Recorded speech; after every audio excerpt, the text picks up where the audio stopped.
My fellow Americans and friends from all over the world, my name is Paulo Figueiredo.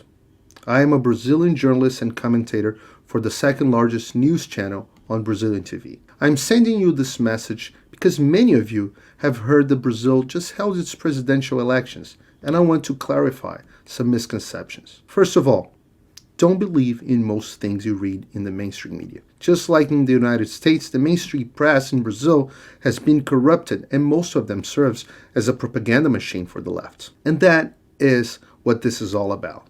The left is trying to retake power in Brazil. You must know this. Lula and his party, the Workers' Party, were in power in Brazil for almost 13 years, from 2003 to 2015. When his successor was removed from office by impeachment for defrauding public accounts. In the meantime, the Workers' Party was being investigated in the largest corruption scandal in the history of the modern world, known as the Operation Car Wash. Several congressmen, ministers, and leaders of the Workers' Party, Lula's party, were arrested and convicted of corruption. The money was being used to finance campaigns, bribe politicians, and to advance the left agenda, and even to finance some socialist dictatorships worldwide. By the end, several people confessed their crimes, billions of dollars were returned to the government, and Brazil fell under its worst economic depression ever. Lula himself was convicted of corruption 2 times, and in several instances, by a federal judge, then by a panel of judges in the appeals court, unanimously, and again by another panel in the Superior Court of Appeals with an abundance of evidence. Millions of people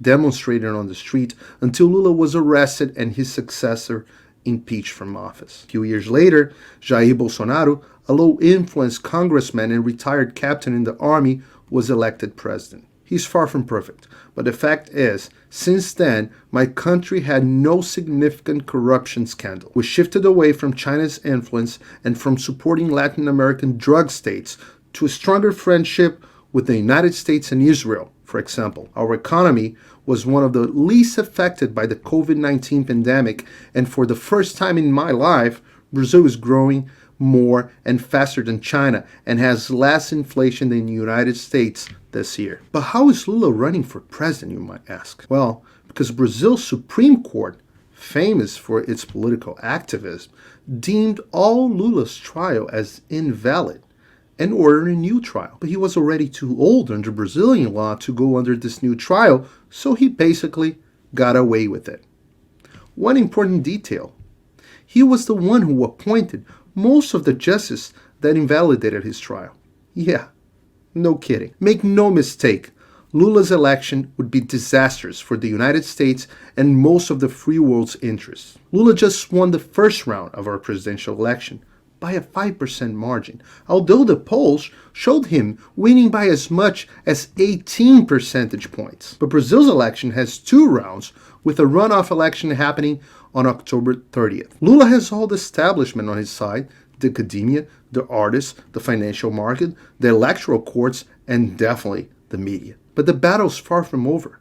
Bolsonaro has shown support that took the country and the world by surprise. He elected a substantial majority in the Senate and in Congress and in several states. The truth is, no one knows what's going to happen, and this is probably the most critical election in the history of Brazil. Please forward this video to all your friends.